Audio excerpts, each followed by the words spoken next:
Regional weather update. Cyclone to hit Kakinada coast at 15:30 hours. Scientists to update the coordinates. I repeat, cyclone to hit Kakinada coast at 15:30 hours. Scientists to update the coordinates. Over.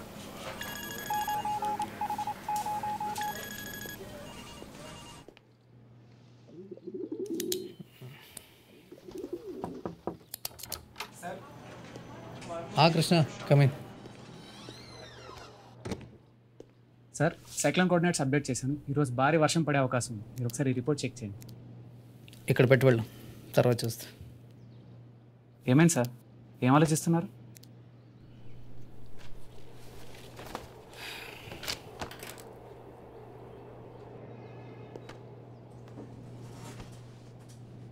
నా కూతురు పుట్టి 10 రోజులు అవుతుంది, తెలుసు కదా నీకు. అవును sir, పాపకేమైంది? తనకేం కాలేదు కృష్ణ. తను పుట్టిన మర్నాడే మా చుట్టం ఒకడు చనిపోయాడు. అయితే ఏముంది, మా అమ్మ తెగ కంగారు పడిపోయింది. ఎవరో సంతానం బాబా అంట, పేరులోనే సంతానం ఉంది. సంతాన సమస్యలు తీరుస్తాడని మమ్మల్ని తీసుకెళ్ళింది. ఏం చెప్పారు సార్? నా కూతురికి ఏదో దోషం ఉందంట. దానివల్ల దానికి పెళ్ళి అయ్యేంత వరకు తల్లిదండ్రుల దగ్గర పెరిగితే తనకి, తనతో పాటు కుటుంబ సభ్యులకి ప్రాణగండం ఉంటుంది. అంతే. ఇది విన్నప్పటి నుండి నా గుండె బరువెక్కింది. ఏంటి కృష్ణ, నన్ను చూస్తే నవ్వు వస్తుందా? గాయం తగులుతూనే నొప్పి తెలుస్తుంది. నీకు కూడా ఇలాంటిది ఒక సమస్య ఎదురైతే అప్పుడు తెలుస్తుంది ఆ పరిస్థితి. సమస్య అంటేనే అదే సార్. సమస్య మనిషిని తన మనస్సును నమ్మాలా, మేధస్సును నమ్మాలా అనే చిన్న సంకోచంలో పడేస్తుంది. అయినా ఇప్పుడు మీరున్న పరిస్థితి చూస్తుంటే 20 ఏళ్ల క్రితం మా ఊరి పటేల్ గారి ఇంట్లో జరిగిన సంఘటన గుర్తొస్తాం. మాది జ్ఞానాపురం అనే చిన్న పల్లెటూరు.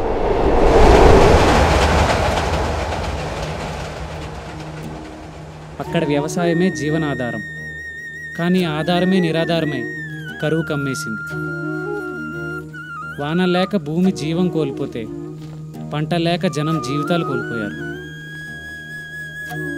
ఆ ఊరికి ప్రజలెన్నుకున్న నాయకుడు పటేలు రాఘవయ్య. ఆయన భార్య సీత. వాళ్ళకిద్దరు పిల్లలు, కూతురు గౌరీ. నాని, ఇప్పుడు నువ్వే దా తొందరగా. కొడుకు నాని.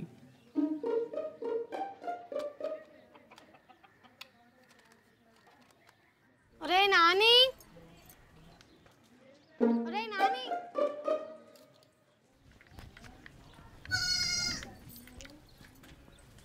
ఏడికి పోయినారా?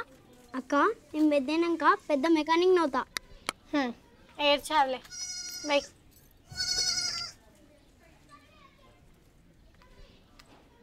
పాము, నేను ఆడం పో.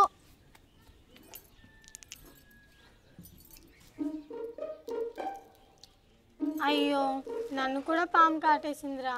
అవునా అక్క?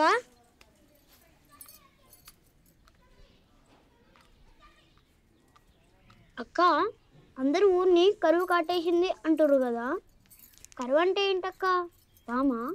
పాము ఊరిని ఎట్లా కాటేస్తుంది?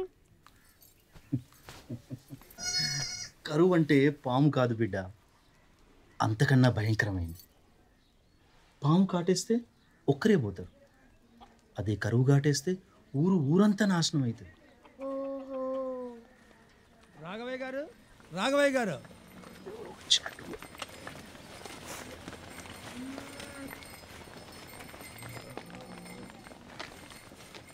దండాలు. ఏంది ఊర్లో విషయాలు? అందరు కలిసి ఇట్లొచ్చిండ్రు. వానలు లేకపోతే రైతులకి విషయాలు ఏముంటాయి ధర, వలసలు విషయాలు తప్ప. గిట్లనే ఉంటాడు బతుకుడు కష్టం ద్వారా. పురుగుల మంది దాకా ప్రాణాలు ఇచ్చుడు కన్నా మనసు చంపుకుని ఊరినిచ్చుడు మేలయ్యా. అందుకే వలసపోదాం అనుకుంటున్నాం. భగవంతుడా. దండాలు. ఏంది సీను అట్లా ఉరుక్కుంటూ వస్తున్నావు? నీ తానేమన్నా మంచి ముచ్చట ఉందా? నిదురా ఊరి పొలిమేరలను గుడిగానికి కాళహస్తి నుంచి కాశీనాథం అనే స్వాములు అక్కడ వచ్చిండ్రు ఆయన మహిమలతో వాహనాలు కురిపిస్తారంట. అక్క మహిమలు అంటే ఏంది? అదే మ్యాజిక్ రా, మ్యాజిక్. ఇదేంది మహిమలతో వానలు కురిపిస్తారా? గిసోంటివి నమ్మి మోసపోకండి. నమ్మకం కాదు ధర, ఆశ. దేవుడిని నమ్మి మస్తు పూజలు చేసినాంగా, ఇక దేవుడే స్వాములను పంపిండేమో అన్న చిన్న ఆశ ధర. మంచిదే, అట్లయితే అట్లే కానివ్వండి. ఇక స్వాములో ఏం చెప్తారో చూద్దాం. మీ ఆశ నేనెందుకు కాదంట. వదండి. బాపు నేను కూడా వస్తానే నీతో. నువ్వెందుకురా?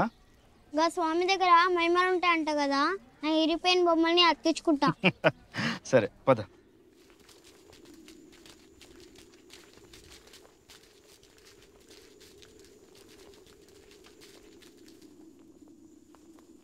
శాపం, వరుణుడి శాపం. ఒకప్పటిది అటవీ ప్రాంతం.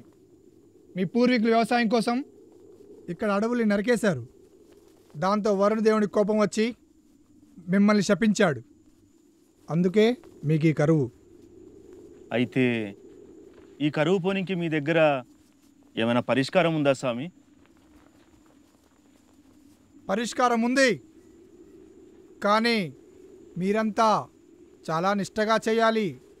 అట్లనే స్వామి, మీరు ఎట్లంటే అట్లనే చేస్తాం.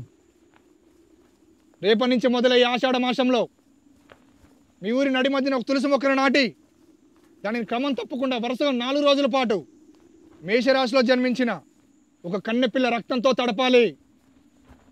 ఇదంతా సూర్యుడు అస్తమించేలోపు జరగాలి. ఇలా చేస్తే తప్పకుండా మీ ఊరిలో 4వ రోజు వర్షం పడుతుంది. గట్లనే స్వామి, మేము అంతా అనుకుని నిర్ణయానికి వస్తాం.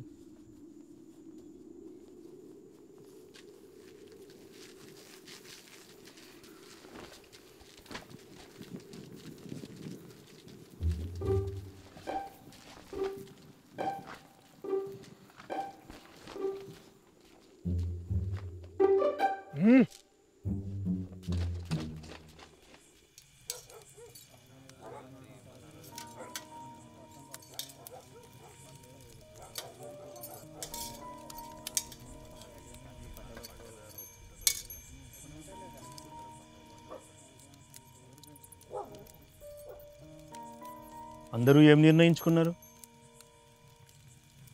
సామ్లో చెప్పిన దాంట్లో ఏం తప్పు కనిపిస్తలేదు దొరా. తప్పెందుకు లేదురా? చిన్నపిల్లల్ని ఎత్తురుతో మన కడుపులు నింపుకుంటామా? ముసలోడా, గట్లన్నా రేపో మాపో పోయేటోనివి, నీకేం తెలుసు? ఒకసారి గిట్ల ప్రయత్నం చేస్తే మంచిది అవుతుందేమో కాబట్టి ఎలా. మీరందరూ మాట మీద ఉంటే నేనేమంటా? అట్లనే కానివ్వండి. ఇంతకీ ఆ బిడ్డ ఎవరు? ఒప్పుకుంటాడా? ఆగుర్రా, ఊరికి నసుగుతారు. దొరా, స్వాములోరు మేషరాశిలో పుట్టిన కన్నిపిల్లని చెప్పారు కదా. మన ఊరు మొత్తంలో మేషరాశిలో పుట్టిన కన్నిపిల్ల మీ అమ్మాయి గౌరమ్మేనని మన ఏం మాట్లాడుతున్నావు అసలు? ఈ పిచ్చి నమ్మకాల కోసం నా బిడ్డ ప్రాణాలు పణంగా పెడతారా? వేరే భరోసా లేదు కనుకనే మీ కాడికి వచ్చినాం. ఊరి ఇబ్బంది మీకు ఇంటికాడికి వస్తే తప్పించుకుంటారా దొరా? ఏందిరా ఈ కూతలు కూర్చున్నాడు? ఏమన్నారా? అనేదేం లేదు దొరా. దేశం కోసం యుద్ధం చేసినానికి దేశభక్తికి ఎంత అడగంగా. అట్లానే మీరు కూడా ఊరికి ఏదైనా చేస్తే ఎవడు ఏమన్నాడు. అంటే ఇన్నేళ్ళు ఈ ఊరి కోసం ఏం చేయలేదంటారా? దేవుడైన రాములోరే రాజ్యం కోసం ఎన్నో త్యాగాలు చేసిర్రు. మీరే దిక్కని ఊరంతా మీ కాడికి వచ్చినాం. ఇక రాములోరు పేరే పెట్టుకుంటారు మీరు. ఈ మనం సాయం చేయలేరా అయ్యా? నడువుర్రే, ఈడేం మనకి ఫాయిదా అయ్యేటట్లేదు. నాకు ఇది కూడా చెయ్యకపోతే ఈయనకి పొలంలో డిస్టర్బంకి తేడా ఏందో. ఏం కూర్చున్నావురా? పెద్దంతరం చిన్నంతరం లేకుండా.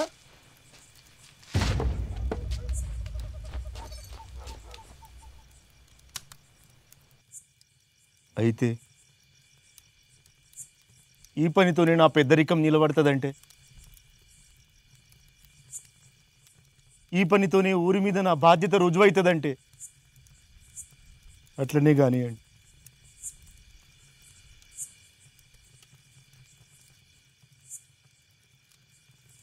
రేపు పొద్దున వచ్చి నా బిడ్డ రక్తం తీసుకుపోండి.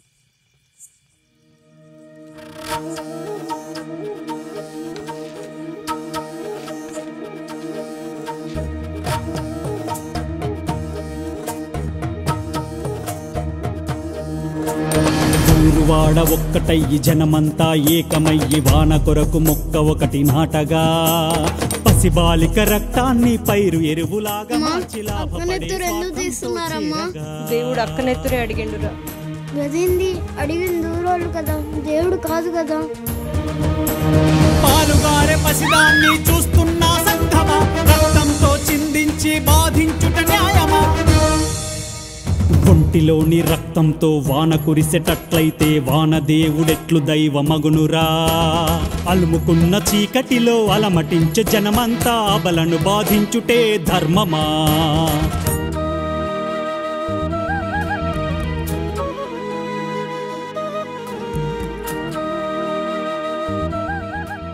అక్క నొప్పిగుందా? ఏం లేదు లేరా, నువ్వేం బాధపడకు. వాన పడితే మన ఇద్దరం మంచిగా వానలో తడుచుకుంటా ఆడుకోవచ్చు. ఊయలూపే చేతులే సాయమింక కాకుంటే ఓదార్చితే ఒంటి నుండి రక్తధార ఆగునా? తోబుట్టువు బాధలో తోడుతాను కాకుంటే బంధాలు అనుబంధం విలువలైన ఉండునా? ఒంటిలోని సత్తువంత గొంతులోకి వచ్చి చేరి వద్దంటూ చెప్పే శక్తి లేదుగా. త్యాగానికి ఉంది హద్దు, స్వార్థానికి లేదు హద్దు. వద్దంటూ ఎవరైనా ఆపరా, పెనుభారం మోస్తుంది పాపరా. ఏ దైవం కరుణిస్తే మన బతుకులు మారురా, ఏ ధైర్యం కలిసొస్తే ఈ దేవత బతుకురా. రక్తాన్ని దాహంగా తీర్చుకున్న దేవుడా, ఈ బాలిక ప్రాణాన్ని కాపాడగ వస్తవా?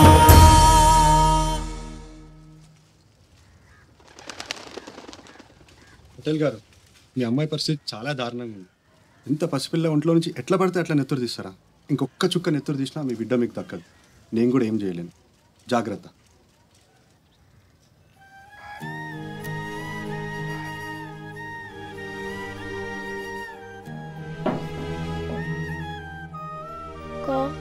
వాన పడకపోతే ఏందే? మేము ఎప్పటికి ఎట్లా ఆడుకున్నాము గట్లనే ఆడుకుందాం. నువ్వు నెత్తిరియకే. మరో మార్గం లేదు. ఈరోజు సూర్యుడు అస్తమించే లోపు ఆ కన్నెపిల్ల రక్తంతో ఆ తులసి మొక్కను తడపకపోతే మరో 100 ఏళ్ల వరకు మీ ఊరిలో చిన్న చినుకు కూడా కురవదు.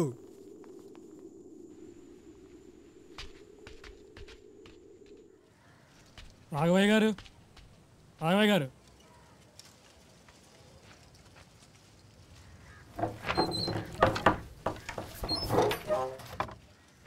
సోమవారం మరో మార్గం లేదంటున్నారయ్యా. గందుకే మింగి పని చేయాల్సి వస్తుంది. ఆగో, అడిగిపోతున్నావు. ఇంత జరిగినాక కూడా నా బిడ్డ ప్రాణాలు పణంగా పెడతానంటే నేను చూస్తూ ఊరుకుంటున్నా? ఓ నీ నుంచి. అయ్యా, ఇప్పుడు నెత్తిరి తీయపోతే నీ బిడ్డ ఒక్కతే బతుకుతుంది, కానీ ఊరు చేస్తుంది. అదే ఊరిలో మీరున్నారని యాద పెట్టుకోర్రి. ఊరే జావాల్సి వస్తే ముందు మీ కుటుంబాన్ని ఆ ఊరే మింగేస్తుంది. ఇది కూడా యాద పెట్టుకొని ఏదో ఒక ఫైజలు చేసి చెప్పుర్రి. ఊరంతా నీ బిడ్డ నెత్తురు కోసం తులసి మొక్కతోని ఎదురు చూస్తుంది.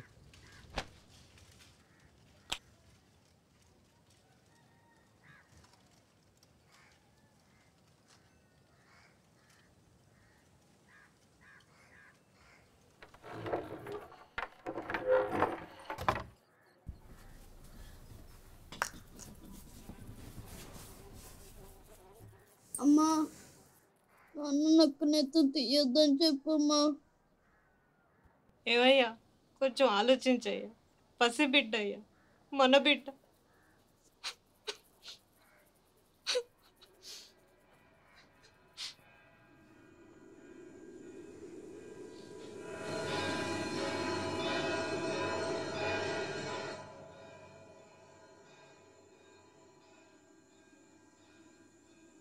పొద్దు ఊకిపోతుంది, నిద్రంగా తీసుకురాలే.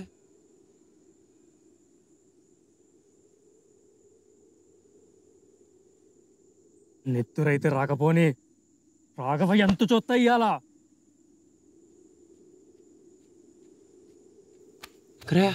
నాని,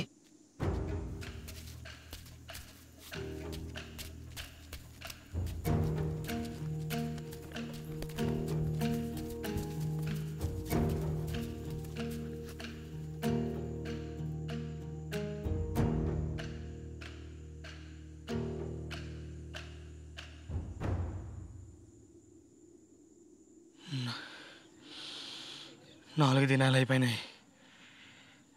ఇంకా వాన పడుద్ది.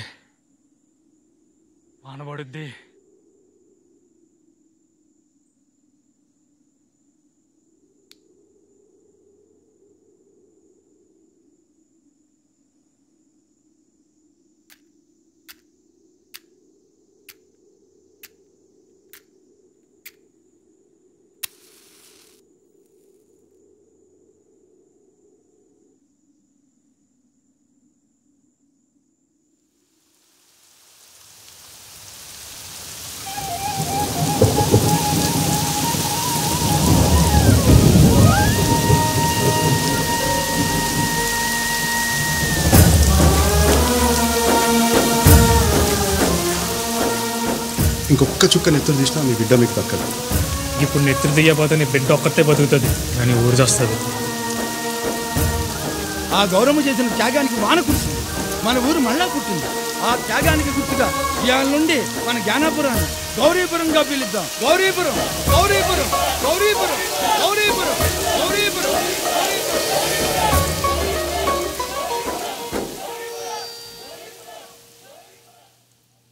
అదేంటి మధ్యలో ఆపేశావు?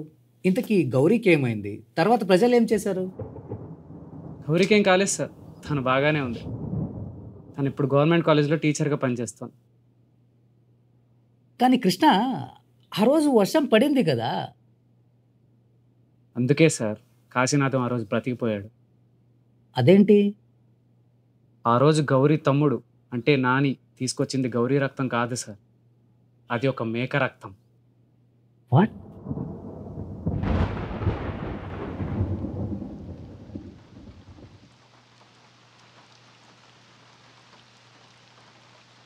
నమ్మలేకపోతున్నా. మరి ఆ రోజు వర్షం ఎందుకు పడింది? మరి ఈ రోజు వర్షం ఎందుకు పడుతుంది సార్?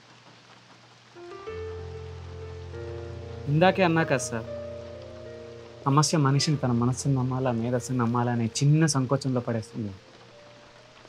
మనస్సుతో అయినా మేధస్సుతో అయినా ముందు ఒకసారి ఆలోచిస్తే సరిపోతుంది సార్. పాపం జాగ్రత్తగా చూసుకో.